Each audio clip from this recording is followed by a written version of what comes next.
شركة مهندس منسي لصناعة نسيج تغيير حديث تقدم لكم طباخ الاندكشن. طباخ الاندكشن متكون من طبقتين، طبقة كرتون وطبقة بيست.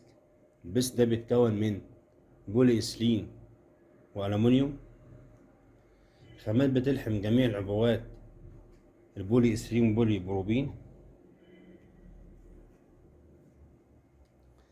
خامات متوفرة بجميع الكميات والمقاسات المختلفة في شركة المهندس منسي لصناعة نسيج تغيير الحديث.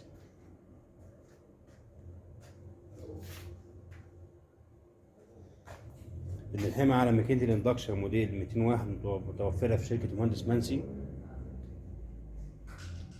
الخامات عندنا بتتميز بجودة عالية في اللحام ومنع التسريب، وبتحفظ المنتج داخل العبوة بتاعتها.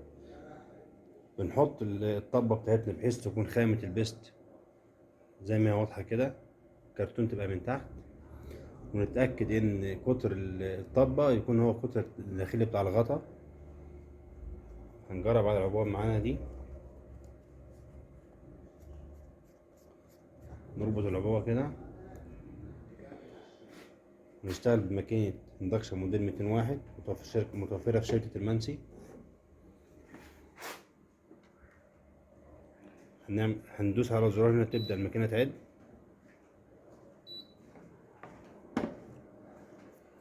هنشوف اللحام بتاع الطباط.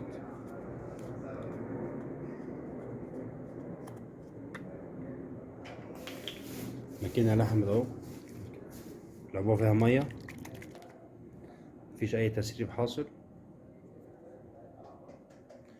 بيتوفر من الطباط سادة زي كده أو مطبوع زي اللي هنا.